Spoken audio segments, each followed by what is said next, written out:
Binge the full week ad-free over at patreon.com/inspireddisorder. What you manifest in your mind, you can bring to reality. Gremlins 2, the new batch, the sequel to the Gremlins franchise. This one came out in 1990, 4 years after the original. And it is clear that the studio leaned heavily into making it more of a kids movie, where the first one, I think just the adorability of Gizmo as a character and as a product that they could sell really took off. And so they wanted to make the sequel a bit more kid-friendly. For whatever reason, and one of the signs of this is that it opens with a Warner Brothers Looney Tunes cartoon intro with Donald Duck or Bugs Bunny and Daffy Duck. Donald Duck. I forget their names now. But kind of a really weird intro to a Gremlins movie. Just has nothing to do with the movie at all. Just clearly trying to make it a kids movie. And now you have the main characters, the same kid from the first one, his love interest. Now they're both living in New York. They moved to the city. He's an illustrator of some kind. They both work for this giant corporation, Clamp. The Clamp building is where this takes place. And Clamp Industries is they do film production, radio production, they do science, it's like they're involved in a lot of different aspects in different industries, which lends itself to when things go haywire. You have, and the building's like touted as being the most automated, high-tech building that you will ever find in the world. So of course, as the Gremlins are known for causing havoc in technology, of course, this movie's going to take place in the most technologically advanced building, according to the art designers of Gremlins 2. But yeah, so they're back in the thing. The whole, like, it starts off, the Clamp Industries trying to buy up a block in New York, and the final holdout is the Asian guy from the first movie, the old Asian guy who owns the shop where Gizmo was first purchased, or I guess stolen in some ways from the inventor dad. So he finally and Gizmo's still there, obviously, because at the end of the first one, the old man takes Gizmo back. But yeah, so they finally get the thing. They break down the old man dies. They finally get to knock the thing down, and Gizmo has this like scene where he's got to escape as the cranes and things are knocking the building down. Which it seems like the bright light rule of Gremlins isn't as followed in this one. They do a lot of things in this film to kind of break the rules. And that science lab that's inside the Clamp Industries building is a big part of that. But yeah, so Gizmo sneaks away. Obviously, he accidentally gets caught by the scientists that work for Clamp. But while working, his previous owner discovers that he's there and kidnaps him, and then all craziness ensues. They have wildly different gremlin characters. I mean, just the Gizmo type gremlin characters, the Mogwai, before they turn into the scary gremlins. Instead of waiting for them to turn into the monster gremlins to make them look racist, like right off the bat, they have probably the most racist kind of stereotypical. Like if you were to think of just movies that have come out that represent Asians in the most stereotypical ways, what would be those kind of two main Asian stereotypes that film has done where it doesn't hold up?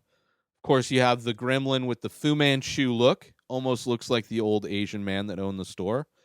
And then you have the goofy, wide-eyed bucktooth Asian looking one, which I believe was it Pretty in Pink. There's one of those old John Hughes movies that has a really offensive caricature of a race or of an Asian person. So that's what the sequel of Gremlins does. They don't the scary monster Gremlins don't necessarily look quite like uh, African American stereotypes, or at least have features of that, or they're not calling upon that stereotypical racist look for this movie. This movie, they wanted to make the adorable Gremlins look racist, uh, which is interesting. Which is interesting. But yeah, this the also the drunk racist from the town, the small town that they're in. Guess who's back? Guess who's back? Who's taking a visit to New York to see their old pals? Which would be crazy, like to move away from a small town and the neighborhood racist drunk shows up. And it seems like he was planning on staying with them. But of course he shows up just as the gremlin situation is starting to boil over and things are starting to go bad. Um, but yeah, mainly takes place inside the Clamp building. All kinds of craziness happens because of the science lab. They engineered different gremlins. Like one of them injects himself with a sunscreen so he can go outside, but he also grew like bat wings. Another one drank like a smart potion, so now he's like just this well-spoken, like kind of aristocratic kind of a gremlin. So it definitely got super wacky, and there was a lot of different types of gremlins that kind of spawned from this movie. Watching everything go bad in the building, like I never really cared. Like the clamp industry guy and the clamp industry in general is not like a business model or a business that I'm rooting for. So I'm kind of rooting for the Gremlins to be successful tearing this thing down. But of course, they kind of come together in a way. Kind of the end. It's got some fun moments in it. It's got some fun moments, and it's really self-referential. I mean, it's so much so that there's a scene where like the Gremlins, like if you were watching this movie in a movie theater, there's a scene where the Gremlins break the film. So it makes it look as if you were in a movie theater and you're watching this movie on film, which nobody would anymore, but it would be as if the film actually broke in the projection booth, as if the Gremlins are in the projection booth at the movie you're watching. But the Gremlins break the film, and then there's this like almost outside of the film part where people are complaining, and one of the ushers of the movie theater is like, I will take care of this, I know who to get. And he goes into the theater, and it's Hulk Hogan, which Hulk Hogan must have been huge at that moment, and he like stares at the Gremlins in the projector booth and is like, you better fix this. And then he tears his shirt off because that's what Hulk Hogan did. It's just a really weird, like there's a lot of, I think, pop culture references from around that time, from the early well, I guess this came out in '90s, so it would have been like the late '80s, whatever was going on in the late '80s. And there's a scene where Leonard Maltin, who's a famous movie critic and reviewer, apparently has a show through the Clamp production wing of this building, is filming Leonard Maltin movie reviews, and Leonard Maltin was reviewing Gremlins 1 and talking shit about it, which I think was hilarious, because I think probably, I would imagine, the reviews of Gremlins 1 came out.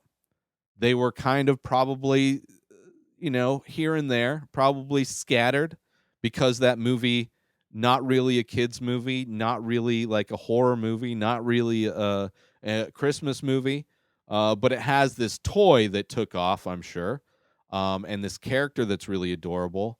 And moments of that Gremlins 1 was like goofy and weird. And it's like, let's do another one. Let's make a money grab, and we'll stuff in. It's almost like how DC makes their movies. It's like, we'll just stuff in all of the fan favorite stuff. Like, we'll just stuff in references and stuff that have nothing to do with this, but people will like it because they saw Hulk Hogan do the same thing on their TV on a different show. And it doesn't hold up as far as helping the movie in any way, but the characters are very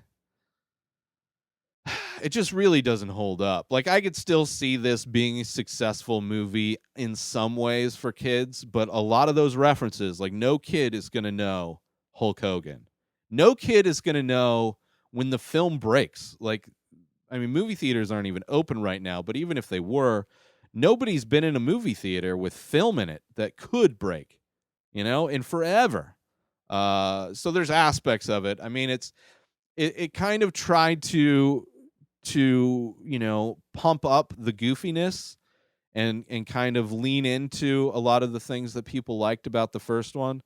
But overall, it's just a goofy mess, and it wasn't horror. It felt long. It definitely felt long. I don't know what the runtime is on this. Hour and 46 minutes. It felt like it was easily a 2 hour long movie, but when it doesn't have a lot of substance and it's really just trying to, like, where it's gonna get. You're just watching a movie of gremlins wreak havoc on things. It was fun. It had its moments, but the first one's better.